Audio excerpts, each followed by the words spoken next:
Hey everyone, welcome back to my channel. So आज की video में हम लोग बात करने जा रहे हैं applications of dimensional analysis part 2। ठीक है, पार्ट 1 जो मैंने अपलोड किया था उसका लिंक मैं आपको डिस्क्रिप्शन में दे दूंगा, तो वहां पर आप जाकर देख सकते हैं कि मैंने डायमेंशनल एनालिसिस के कुछ यूजेस आपको बताए हैं। वहां पर दो यूजेस बताए हैं। पहला यूज मैंने बताया था आपको प्रिंसिपल ऑफ होमोजेनिटी, एंड जो दूसरा यूज था हमारा वो था कन्वर्जन ऑफ यूनिट, यानी एक सिस्टम से दूसरे सिस्टम में हम किससे जा सकते हैं। तो मैंने वहां बेसिक टेक्निक पे आपको क्वेश्चंस भी सॉल्व कराए थे। इस वीडियो में मैं आपको जो फॉर्मूला है कन्वर्जन ऑफ यूनिट्स का वो फॉर्मूला आपको बताऊंगा। ठीक है, एंड उसके बेसिस पे भी हम लोग कुछ क्वेश्चंस को सॉल्व करेंगे। ओके, सो यहाँ पर आ जाओ थ्योरी वाले पार्ट में, एंड हम यहाँ पर अब फॉर्मूला पढ़ने जा रहे हैं। तो हम जानते हैं कि किसी भी फिजिकल क्वांटिटी को, अगर मैं बात करूं फिजिकल क्वांटिटी को कैसा रिप्रेजेंट करते हैं, एन इंटू यू के फॉर्म में रिप्रेजेंट करते हैं, where n is are numerical value, है ना, numerical value, and u is the unit, है ना। जैसा अगर आप देखें, अगर आपको 1 मीटर का लेंथ रिप्रेजेंट करना था, आपने लिखा 1 मीटर, तो 1 is what here numerical value and metre is what unit. ठीक है, तो ये आप एन यू के टर्म में ही किसी भी फिजिकल क्वांटिटी को रिप्रेजेंट करते हैं। तो ये चीज तो आप जान रहे हो। ठीक है, तो अगर मान लो आपसे क्वेश्चन पूछा जाए, कन्वर्ट 1 न्यूटन टू डाइन। ठीक है, तो मैं आपको बता दूं, यहाँ पर फोर्स की बात हो रही है, न्यूटन से आपको पता चल गया होगा। तो ये न्यूटन क्या है, एसआई यूनिट, एसआई सिस्टम में है। एंड डाइन क्या है, this is the CGS system. ठीक है, तो ये सीजीएस सिस्टम है, तो ये लिख दिया आपने सीजीएस। तो आपको एसआई सिस्टम से कहाँ जाना है, सीजीएस सिस्टम में जाना है। तो ये आप क्या करेंगे, बेसिकली न्यूटन को डाइन में चेंज करेंगे, मतलब यूनिट्स का आपको कन्वर्जन करना है, एक सिस्टम से दूसरे सिस्टम में जाना है। तो हमने इसका बेसिक मेथड, जो बेसिक टेक्निक था, जो मैंने आपको बताया था, वो प्रीवियस वीडियो में बताया था।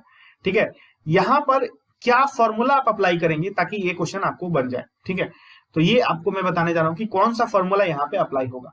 तो देखो, क्वेश्चन जब भी दिया रहे इस तरह से, तो एक चीज आप ध्यान दोगे कि आपको एक क्वांटिटी की तरफ इशारा किया जा रहा है। यहां पर 1 न्यूटन से डाइन में जाने का मतलब क्या है कि यहां पर फोर्स का एसआई सिस्टम में न्यूटन यूनिट है, सीजीएस में डाइन है, तो 1 newton equal to how much dyne, ये आपको पूछा जा रहा है। तो ये किसके लिए पूछा जा रहा है, फोर्स के लिए पूछा जा रहा है। तो यहां पर एक फिजिकल क्वांटिटी आपको पता चल रहा है सामने कि कौन सा फिजिकल क्वांटिटी है। मान लो फिजिकल क्वांटिटी एक्स है, और वो एक्स इस क्वेश्चन के लिए क्या है, फोर्स है ना। तो एक चीज ध्यान देना कि जब भी कन्वर्जन ऑफ यूनिट्स वाले क्वेश्चन आए, तो आपको एक फिजिकल क्वांटिटी रिप्रेजेंट कर रहा होगा क्वेश्चन।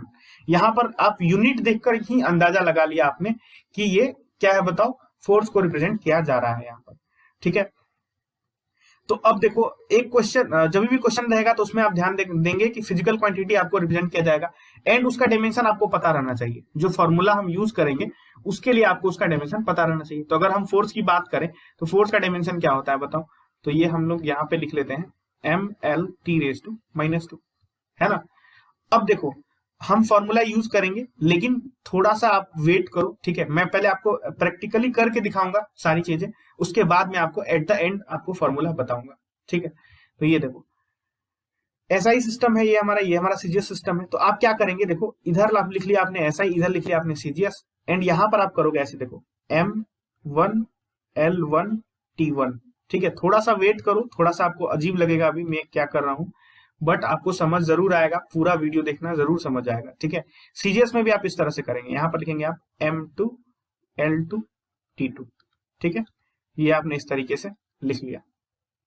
अब देखो ध्यान से, यहां पर एसआई सिस्टम में मास को हम कैसे लिखते हैं, तो मास को एसआई सिस्टम में केजी में लिखते हैं। तो ये हमने लिख दिया 1 केजी, हमेशा 1 लिखना है, 1 साथ में लिखना है। ठीक है, आप एसआई सिस्टम में लेंथ को कैसे रिप्रेजेंट करते हैं, तो मीटर में रिप्रेजेंट करते हैं, तो 1 मीटर। और टाइम को कैसे रिप्रेजेंट करते हैं, तो सेकंड, तो ये आपने लिख दिया 1 सेकंड। ठीक है, इस तरह से। एंड सीजीएस में आप कैसे मेजर करते हैं मास को, तो आप ग्राम में मेजर करते हैं, तो आप लिखेंगे 1 ग्राम। ठीक है, लेंथ को कैसे मेजर करते हैं, तो आप लिखेंगे 1 सेंटीमीटर।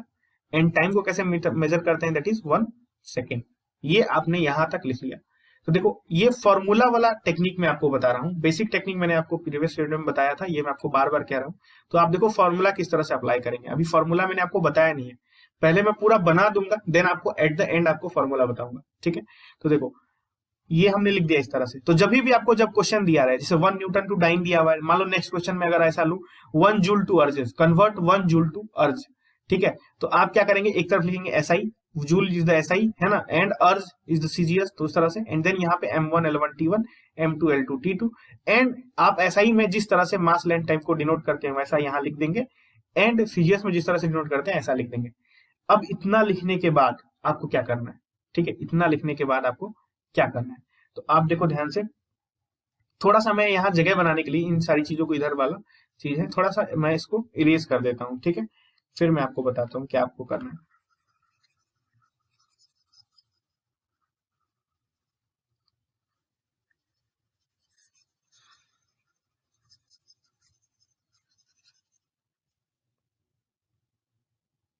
देखो यहां तक लिखने के बाद आपको क्या करना है, आप इस तरह से लिखोगे, देखो N2 इज इक्वल टू, अब मैं यहाँ फॉर्मूला लिख रहा हूँ, ध्यान से देखना, फॉर्मूला का सिग्निफिकेंस, फॉर्मूला का क्या मतलब है, ये कैसे आया, ये मैं आपको बाद में बताऊंगा। पहले मैं आपको फॉर्मूला यूज करके कुछ दिखाना चाहता हूँ, आप उसको नोट करना ध्यान से। N2 इज इक्वल टू हम लिखेंगे यहाँ पर N1, और यहाँ लिखेंगे इस तरह से M1 by M2, L1 by L2, T1 by T2, ठीक है, इस तरह से हमने लिख लिया। अब देखो ध्यान से, अब मैंने आपको कहा था कि जो हमारा x है यहाँ पर, जो हमारा फिजिकल क्वांटिटी है, that is what, force, and force का डायमेंशन क्या होता है बताओ, तो वो होता है mL/T⁻²। तो ये जो आपको दिख रहा है ना डायमेंशन mL/T⁻², ये आप यहाँ ऊपर डाल दोगे, तो m पे क्या पावर है बताओ, 1 है, तो यहाँ आप डाल देंगे 1। l वाले टर्म पे क्या पावर है, तो 1 है, तो आप डाल देंगे 1, और t वाले पे क्या पावर है, -2, तो ये आप ऊपर -2 डाल देंगे, इस तरह से, ठीक है। इस वाले क्वेश्चन के लिए ये इस तरह से हो गया फॉर्मूला। N2 यहाँ पर क्या है, देखो ये जो x डाइन आपको फाइंड करना है ना, कि हाउ मच डाइन, ये आपको N2 बताएगा, ठीक है। और N1 क्या है आपका, ये 1 न्यूटन है, मतलब 1 है, ठीक है, न्यूमेरिकल वैल्यू लेना है केवल, तो 1 है।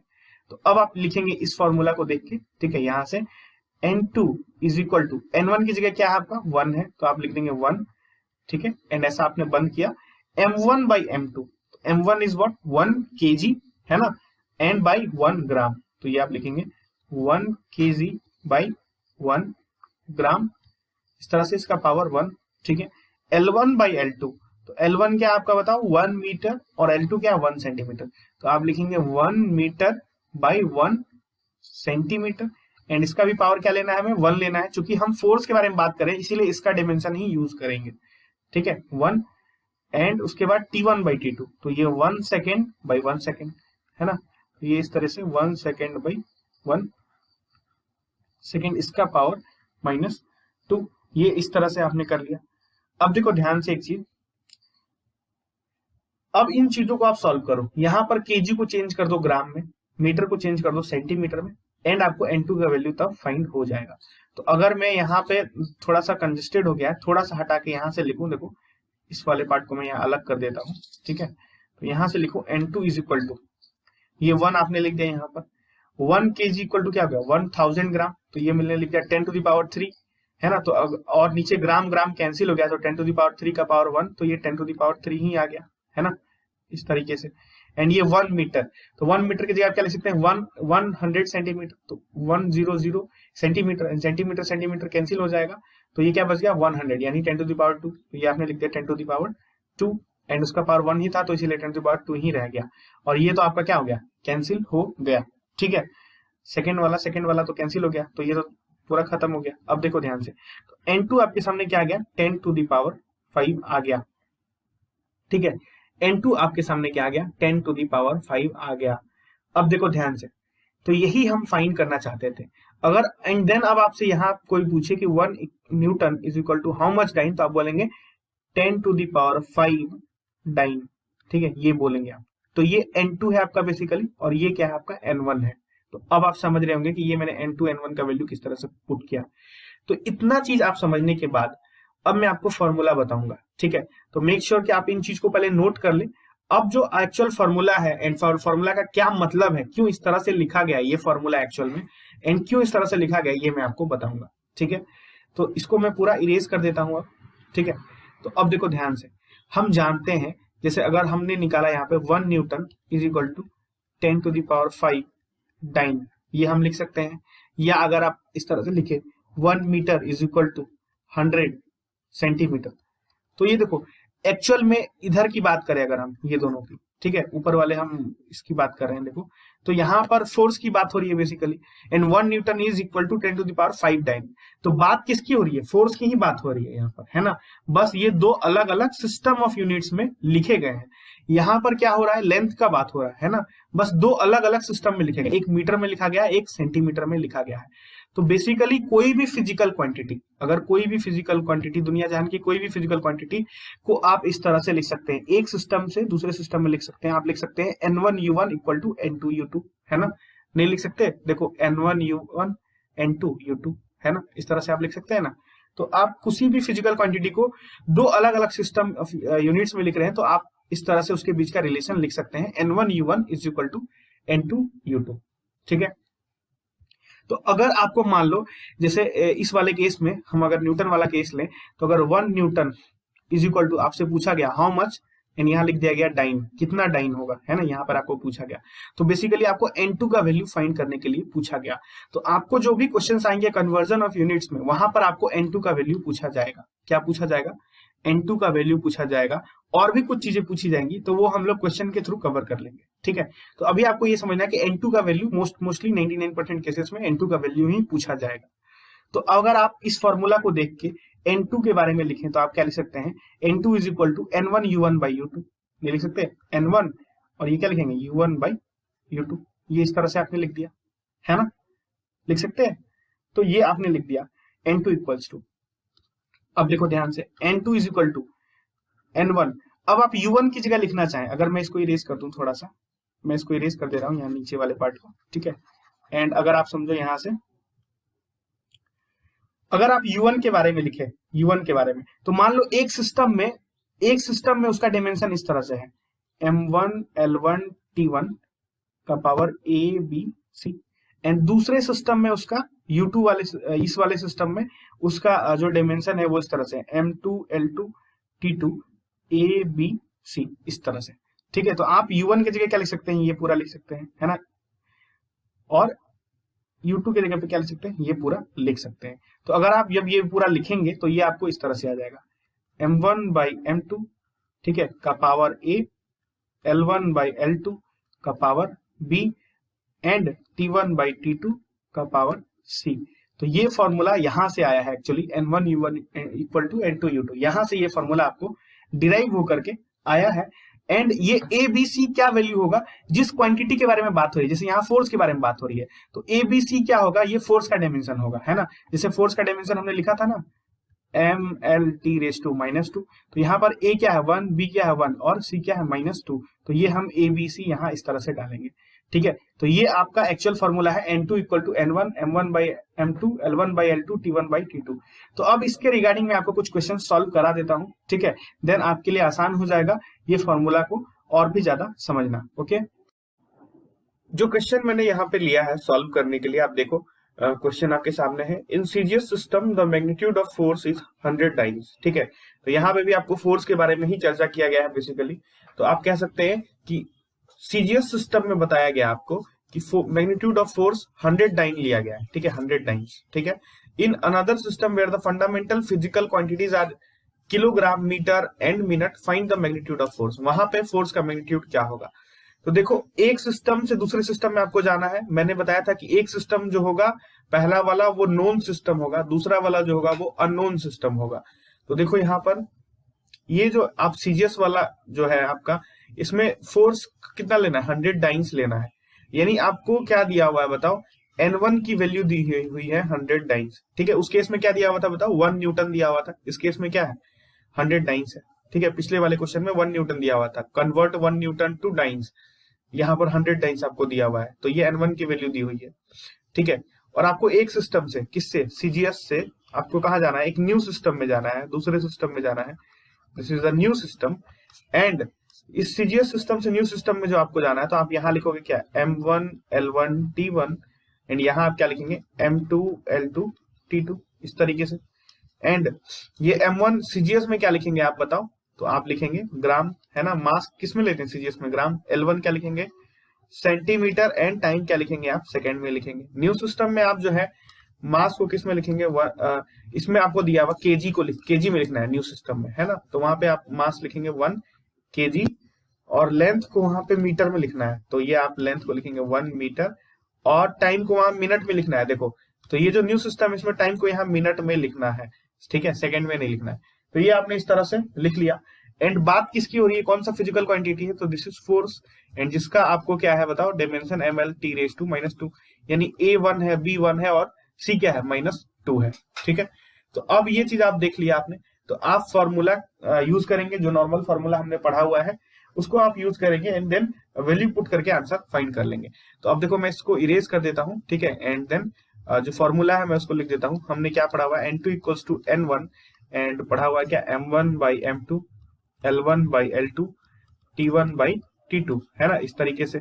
एंड इसके ऊपर किसका डायमेंशन देंगे, इसके ऊपर पावर 1 A होता है, B C, तो A हमारा क्या है, अभी हम यहाँ फोर्स का देंगे, तो M के ऊपर L, L के ऊपर 1 और T के ऊपर -2, तो ये हमने फोर्स का डायमेंशन बिठा दिया। N1 हमने क्या दिया बताओ, 100 दिया हुआ है, ये हमने लिख दिया। M1/M2, तो M1 इज व्हाट, ग्राम में था, एंड M2 क्या था हमारा, केजी में था, ठीक है, तो ये हमने ऐसा डाल दिया। L1/L2, तो L1 क्या था, हमने लिया हुआ सेंटीमीटर में लिया हुआ था, और L2 क्या लिया आपने, मीटर में लिया, यानी इसको आप 100 सेंटीमीटर लिख सकते हैं, ठीक है, या 10⁻² लिख लो, कुछ भी नहीं उससे दिक्कत। एंड यहाँ केजी की जगह आप ग्राम में डायरेक्टली यहाँ पर आप लिख सकते हैं। मैं यहाँ इरेज करके इसको यहाँ पे ग्राम में लिख देता हूँ, ठीक है, तो ये आप लिख सकते हैं क्या, 1000 ग्राम, ठीक है, इस तरह से, यहाँ 3 0 है, ठीक है, तो ये आपने लिख दिया। एंड अब आप सेकेंड बाई यहाँ मिनट को 60 सेकेंड में चेंज कर लेंगे, इसका पावर क्या है, -2 है। एंड जब आप इसको सॉल्व करोगे, and that would be come out to be 3.6, ठीक है, तो ये N2 की वैल्यू क्या आ जाएगी आपके सामने, 3.6 आ जाएगी। तो ये आप समझ गए कि किस तरह से मैंने इस क्वेश्चन को फाइंड किया है। नेक्स्ट जो क्वेश्चन मैं ले रहा हूँ यहाँ पर, देखो ये भी ऐसा ही है, ठीक है, इसको आप सॉल्व कर लोगे। इसमें मैं हिंट देता हूँ आपको, इसमें बताया गया calorie is a heat unit of heat और एनर्जी, हीट और एनर्जी का यूनिट है calorie, and it equals to 4.2 joule, ठीक है, ये 4.2 जूल के इक्वल है, where 1 joule is equal to 1 kg meter square per second raised to -2. Suppose we employ a system of units in which the unit of mass equals alpha kg, beta metre and something like that. तो इस तरह से ये आप question पढ़ो, ठीक है, मैं क्वेश्चन समझ गया हूं, तो मैं आपको बताता हूं किस तरह से सॉल्व करना है। आपको क्या करना है, बेसिकली देखो SI सिस्टम है यहाँ पर आपका, है ना, कैलोरी आप कह सकते हैं ना SI सिस्टम में, या जूल में भी, है ना, ये आपको दिया हुआ रिलेशन, तो 4.2 जूल दिया हुआ है, एक calorie use a unit of heat और energy, and it equals to 1 calorie equal to 4.2 joule, ठीक है, ये तो आपको बेसिकली SI में दिया हुआ है, joule is the unit in SI, ठीक है। तो SI सिस्टम से आपको कहा है एक नया सिस्टम में जाना है, न्यू सिस्टम में जाना है, ये सिस्टम आपने यहाँ लिख दिया, ठीक है। एंड जो प्रोसेस है वही करेंगे हम, यहाँ पर लिखेंगे M1 L1 T1, यहाँ पर क्या लिखेंगे हम, M2 L2 T2, एंड इस तरीके से, ठीक है। अब देखो SI सिस्टम में हमने जूल को क्या लिखा है, 1 kg metre square second raise to -2। तो देखो अब यहाँ पर आप जो है मास है वो आप केजी में लोगे, तो ये आपने लिख दिया 1 kg, है ना, एंड ये आपने लिख दिया 1 मीटर, ये लिख दिया आपने 1 सेकेंड, ठीक है, कोई दिक्कत नहीं। यहाँ पर नए सिस्टम में जो है वो आपको मास लेना है अल्फा केजी, ठीक है, तो ये आप लिखेंगे यहाँ अल्फा केजी, क्या लिखेंगे, अल्फा केजी। लेंथ जो है आपको लेना है बीटा मीटर, देखो लिखा हुआ है नए वाले में, ये लिख दिया आपने beta metre, and unit of time आप लेंगे गामा सेकेंड, इस तरीके से, ठीक है। तो आपको क्या फाइंड करना है कि आपको शो करना है कि जो कैलोरी जो हमने यहाँ पे लिया हुआ है SI में, है ना, इसका जो मैग्नीट्यूड आएगा नए वाले सिस्टम में ये आएगा, यानी आपको जो N2 का वैल्यू आएगा ये इसके इक्वल आएगा, यही आपको शो करना है। तो ये देखो आप आसानी से शो कर सकते हैं, ठीक है। आपको क्या करना है, आप देखो बेसिक फॉर्मूला लगाना है। N1 का वैल्यू क्या दिया हुआ है बताओ, N1 का वैल्यू आपको क्या दिया हुआ है, तो ये आपको दिया हुआ है 4.2, है ना, 4.2 जूल, है ना, तो ये आप समझ गए, 4.2 जूल नहीं लिखेंगे आप यहाँ पर, ठीक है, N1 न्यूमेरिकल वैल्यू है तो इसीलिए 4.2, ठीक है। तो ये आपने समझ गए। आपको N1 यहाँ लिख दो, N1 इज गिवन 4.2, यहाँ आपको क्या पता करना है, N2 फाइंड करना है, ठीक है, N2 आपको फाइंड करना है। तो आप जो नॉर्मल फॉर्मूला है वो लगा लेंगे, हमारे पास फॉर्मूला क्या है, N2 is equal to N1, और यहाँ पे क्या डालेंगे, M1/M2 L1/L2 एंड T1/T2, इस तरीके से। एंड पावर में क्या देंगे बताओ, क्योंकि ये एनर्जी की बात हो रही है यहाँ पे, तो एनर्जी का डायमेंशन देंगे। तो एनर्जी का डायमेंशन क्या होता है, ml² T⁻², ये होता है। तो m का पावर तो 1 ही होगा, l का पावर L2 और T⁻²। ये इस तरीके से आपने डाल दिया यहाँ पर, ठीक है। तो ये आपको ये क्वेश्चन सॉल्व हो जाएगा। तो अब आप यहाँ पे डाल के क्वेश्चन सॉल्व करके मुझे कमेंट सेक्शन में बताओ कि किस तरीके से आया है, ठीक है, इसका आंसर किस तरीके से आएगा ये आप बता दो, ठीक है। तो इसी के साथ हम लोग वीडियो को समाप्त करते हैं। मैंने बेसिक से क्वेश्चन डिस्कस किए हैं यहाँ पर भी, ठीक है। और thanks for watching the video. थोड़ा सा चैनल के बारे में बताना चाहता हूँ कि चैनल पे जो है SC Verma, DC Pandey and जो सिंगेज की बुक है हमारी, ठीक है, इन तीनों के जो अच्छे क्वेश्चंस हैं, बेहतरीन क्वेश्चन है, टफ क्वेश्चंस है, जहां पे स्टूडेंट स्टक हो जाते हैं, वो सारे क्वेश्चंस मैं आपको सॉल्व करा रहा हूँ, ठीक है, along with the previous year question as well. Previous year question कराऊंगा आपके जेई नीट के, ठीक है, या अदर जो भी एग्जाम्स है उनके भी क्वेश्चन मैं आपको प्रैक्टिस कराऊंगा इस चैनल पर। तो चैनल पर नए हो तो सब्सक्राइब कर सकते हैं, क्योंकि इन तीनों बुक्स को मैं बनवाऊंगा, ठीक है, डीपीपी भी मैं प्रोवाइड कराता हूँ लिंक में। एंड इस वाले वीडियो को देखने के बाद आप डिस्क्रिप्शन जरूर चेक करो, ठीक है, वहां पे भी आपको डीपीपी का लिंक मिल जाएगा, ठीक है। एक डीपीपी ने दिया हुआ है जहां पे आपको based on questions applications of dimensional analysis वहां पे आपको मिल जाएंगे, ठीक है। So thank you once again for watching the video. मिलते हैं नेक्स्ट वीडियो में। Till then thank you.